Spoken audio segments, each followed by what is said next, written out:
안녕하세요. 전 세계 파이오니어 여러분. 오늘도 휴대폰에서 번개 버튼 잊지 않고 누르셨나요? 우리가 매일매일 정성스럽게 파이를 채굴하고 있지만 사실 이 코인을 나중에 어디서 어떻게 쓰지? 하는 궁금증이 생길 때가 있잖아요. 드디어 우리 파이 생태계에도 파이덱스라는 아주 중요한 정거장이 생겼습니다. 앞으로 파이오니어 분들이 이 거대한 웹3 세상에서 길을 잃지 않으시도록 가상자산 필수 용어들을 하나씩 연재해드릴 예정이에요. 그 첫 번째 시간으로 파이덱스를 이해하기 위해 반드시 알아야 할 CEX 중앙화 거래소와 덱스 탈중앙화 거래소의 차이점을 준비했습니다. 어려운 용어는 빼고 우리 일상 속 비유로 아주 쉽게 설명해 드릴게요. 지금 바로 시작합니다. 우선 거래소라는 말부터 정리해 볼게요. 거래소는 말 그대로 내가 가진 자산을 다른 자산으로 바꾸는 곳이에요. 파이 생태계 안에서 본다면 내가 채굴한 파이코인으로 다른 토큰을 사거나 반대로 다른 자산을 파이로 바꾸는 곳이 되겠죠. 그런데 이 거래소는 운영하는 방식에 따라 크게 두 가지로 나뉩니다. 하나는 은행처럼 누군가 관리해주는 CEX 중앙화 거래소이고 다른 하나는 무인 자판기처럼 코드에 의해 돌아가는 덱스 탈중앙화 거래소예요. 우리의 파이덱스는 바로 이 중에서 덱스에 해당합니다. 먼저 CEX에 대해 알아볼까요? 우리가 흔히 아는 업비트, 바이낸스 같은 곳들인데요. 이곳은 마치 주방장이 있는 레스토랑과 비슷해요. 여러분이 레스토랑에 가면 주방장이 정해놓은 메뉴판을 보고 주문을 하죠? 그리고 돈을 내면 주방장이 요리를 해서 가져다 줍니다. 이처럼 CEX는 특정 기관이 중개인이 되어 모든 거래를 관리해 줍니다. 여러분이 비밀번호를 잊어버려도 레스토랑 카운터에 가서 본인 확인만 하면 다시 계정을 찾을 수 있습니다. 또 현금을 코인으로 바꾸는 것도 아주 빠르고 간편하죠. 하지만 파이오니어들이 경계해야 할 점도 있습니다. 레스토랑에 내 지갑을 맡겨놨다고 생각해보세요. 주방장이 나쁜 마음을 먹고 지갑을 들고 도망가거나 레스토랑 문을 닫아버리면 내 돈을 찾기가 매우 어렵겠죠? 이걸 전문 용어로 수탁 리스크라고 해요. 실제로 세계적인 거래소였던 FTX가 고객의 돈을 몰래 유용하다가 파산했던 사건이 대표적인 예시예요. 또한 CEX는 거래소 내부 시스템이 어떻게 돌아가는지 밖에서는 알 수 없는 블랙박스 구조예요. 세력들이 가격을 인위적으로 조정하는 스톱헌팅이나 거래량을 속이는 워시 트레이딩이 일어나도 일반 투자자들은 알아채기 힘들답니다. 여기서 잠시 스톱헌팅과 워시 트레이딩을 알아볼게요. 스톱헌팅을 먼저 설명드리겠습니다. 여러분이 1파이가 1000원일 때 샀다고 해볼게요. 혹시 900원까지 떨어지면 더 큰 손해를 보기 전에 팔아야지라고 마음먹고 900원에 자동 매도를 걸어둡니다. 거래소는 이런 주문이 어디에 몰려있는지 다 보고 있어요. 그래서 갑자기 엄청난 물량을 팔아서 가격을 890원까지 순간적으로 밀어버립니다. 그러면 여러분의 의지와 상관없이 900원의 코인이 다 팔려나가겠죠? 거래소나 세력이 여러분이 던진 코인을 아주 싼 가격에 싹 주워 담습니다. 마치 낚시꾼이 물고기들이 모여있는 곳에 강한 그물을 던져서 깜짝 놀란 물고기들이 튀어오르게 만든 뒤 한꺼번에 낚아채는 것과 같습니다. 차트에서는 단 몇 분 만에 긴 꼬리를 남기고 가격이 다시 제자리로 돌아오는 빔 현상으로 나타나기도 해요. 워시 트레이딩은 어떤 상황일까요? 새로 나온 A코인이 있는데 아무도 관심을 안 가져요. 거래량이 0이면 아무도 안 사겠죠?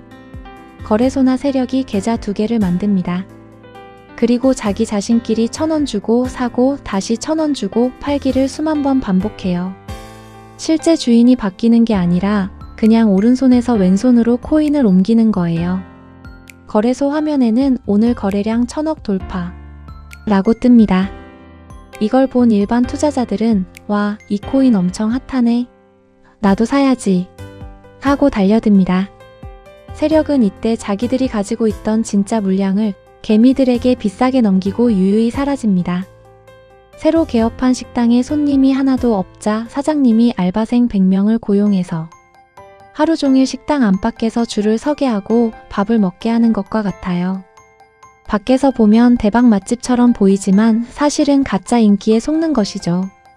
자, 그럼 우리 파이 생태계의 핵심인 덱스를 알아볼까요? 덱스는 무인 자판기와 같습니다. 자판기 앞에는 주인이 없죠? 대신 미리 짜놓은 스마트 계약에 따라 작동합니다. 여러분이 파이 지갑을 연결해서 버튼만 누르면 자판기가 알아서 코인을 바꿔주는 방식이에요. 덱스의 가장 큰 매력은 자유와 투명성입니다. 누구의 허락도 받을 필요가 없어요. 신분증을 보여줄 필요도 없고요. 여기서 잠시 파이덱스와 여느 일반 덱스들과의 차이점이 나옵니다. 익명성을 악용한 봇들이 활개 칠 수 있는 다른 덱스들과는 다르게 파이덱스는 KYC 인증을 통과한 파이오니어들만 참여할 수 있습니다. 그리고 덱스의 매력 중 무엇보다 중요한 건 내 코인의 열쇠는 내가 갖는다는 거예요. 내 개인 지갑에 코인을 보관하면서 거래할 때만 잠시 연결하는 방식이라 거래소가 해킹당해도 내 코인은 내 지갑 속에 안전하게 남아 있습니다. 하지만 그만큼 책임도 따릅니다. 자판기 앞에서 지갑을 잃어버리거나 비밀번호를 분실하면 누구도 찾아줄 수 없어요. 파이오니어 분들이 평소에 구절 관리를 철저히 해야 하는 이유가 바로 여기에 있습니다. 여기서 조금 더 깊게 들어가 볼까요?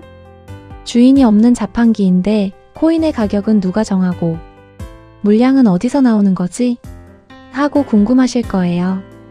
이걸 해결해주는 마법 같은 기술이 바로 AMM 자동시장 조성자입니다. 파이덱스 안에는 유동성 풀이라는 커다란 코인 바구니가 있어요. 이 바구니에는 항상 두 종류의 코인을 거래상으로 묶어서 가치를 50대 50 비율로 넣게 됩니다. 그리고 AMM이 이 비율을 일정하게 유지시킵니다. 이걸 수학 공식으로 표현하면 A코인 수량 곱하기 B코인 수량은 일정함이라는 공식이 돼요. 예를 들어 바구니에 파이 10개와 달러 코인 10개가 담겨 있다고 가정해 볼게요. 누군가가 이 바구니에 파이 2개를 넣고 달러 2개를 가져가면 바구니 속 파이는 12개로 많아지고 달러는 8개로 귀해지겠죠? 그러면 자판기의 수학 공식에 따라 이제는 파이 12개와 달러 8개의 가치가 같아지게 됩니다. 이전에는 가치가 같아서 1대1로 바꿀 수 있었지만 이제는 달러 4개를 가져가려면 파이 4개가 아니라 6개를 넣어야 돼요. 결과적으로 파이의 가격은 내려가고 달러의 가격은 올라가게 되는 거죠. 사람이 마음대로 정하는 게 아니라 수요와 공급에 따라 수학이 자동으로 가격을 맞추는 거예요. 우리 파이오니어 분들도 이 바구니에 코인을 보태줄 수 있습니다. 이걸 유동성 공급이라고 하는데요. 바구니에 물량을 보태준 대가로 거래 수수료를 보상으로 받을 수도 있답니다. 파이코인을 그냥 갖고만 있는 게 아니라 생태계가 잘 돌아가게 돕고 수익도 얻는 구조인 거죠. 하지만 좋은 점만 있는 건 아니에요. 유동성을 공급할 때 꼭 알아야 할 용어가 하나 더 있습니다. 바로 비영구적 손실이에요. 자, 이제 비율을 들어볼게요. 제가 파이와 달러를 5대5 비율로 바구니에 예쁘게 넣어뒀다고 해봅시다. 그런데 갑자기 바구니 박세상에서 파이 가격이 엄청나게 폭등했어요. 그러면 눈치 빠른 사람들이 우리 바구니로 구름처럼 몰려오겠죠? 왜냐고요? 우리 바구니 안의 파이는 아직 예전 가격 그대로라 상대적으로 훨씬 저렴하거든요. 그들은 가치가 낮은 달러를 바구니에 툭 던져놓고 대신 금값이 된 소중한 파이를 쏙쏙 가져가 버립니다. 결과적으로 내 바구니에는 어떻게 될까요? 비싸진 파이는 다 빠져나가서 줄어들고 가치가 낮은 달러만 잔뜩 남게 됩니다. 나중에 지분인 LP 토큰을 찾으려고 계산기를 두드려 보면 아이고 그냥 지갑에 가만히 넣어뒀으면 수익이 훨씬 컸겠는데 하는 상황이 생기는 거죠. 물론 가격이 다시 예전 비율로 돌아오면 이 손실은 마법처럼 사라지기 때문에 비영구적이라고 불러요. 하지만 시장이 요동칠 때는 수익을 깎아먹는 주범이 될 수 있으니 우리 파이오니어들은 꼭 주의해야 합니다. 여기서도 잠시 LP 토큰이 나왔네요. 알아보고 가야겠죠? 유동성 공급자가 두 종류의 코인을 1대1 비율로 유동성 풀에 예치하면 시스템은 전체 풀의 가치와 공급자가 예치한 코인의 가치의 비율만큼 LP 토큰을 발급해요.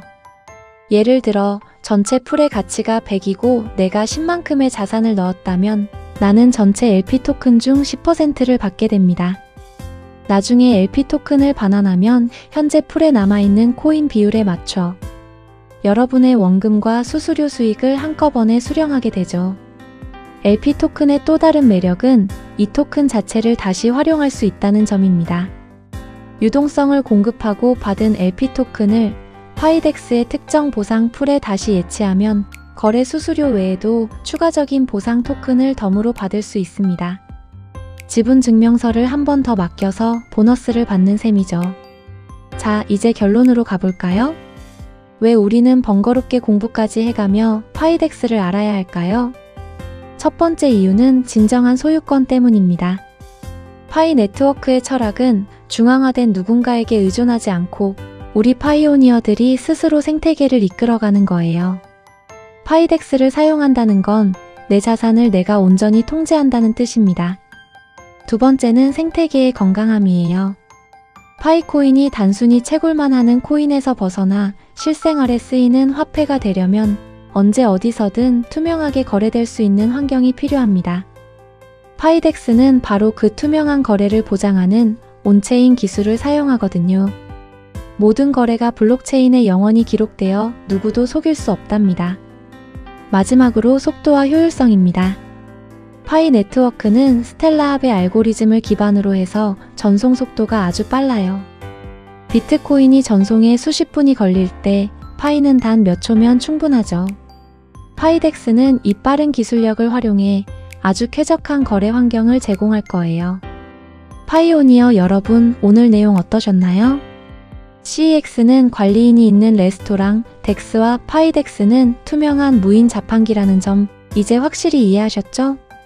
파이덱스는 단순한 거래 도구가 아니라 우리가 채굴한 파이가 가치를 인정받고 쓰이게 될 파이 생태계의 심장과도 같습니다. 처음에는 용어들이 낯설고 복잡해 보일 수 있지만 하나씩 익혀가다 보면 어느새 웹3 세상을 자유롭게 누비는 진정한 파이오니어가 되어 계실 거예요. 오늘 배운 덱스, AMM, 유동성풀, 비영구적 손실 이 네 가지만 기억하셔도 여러분은 이미 상위 1%의 파이오니어십니다. 오늘 영상이 도움이 되셨다면 우리 파이오니어 동료분들에게도 많이 공유해 주시고요.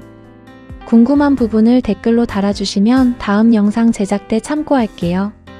미래를 준비하는 여러분의 노드가 오늘도 힘차게 돌아가기를 응원하며 다음 영상에서 다시 찾아뵙겠습니다. 구독과 좋아요는 파이오니어 분들의 의리입니다. 감사합니다.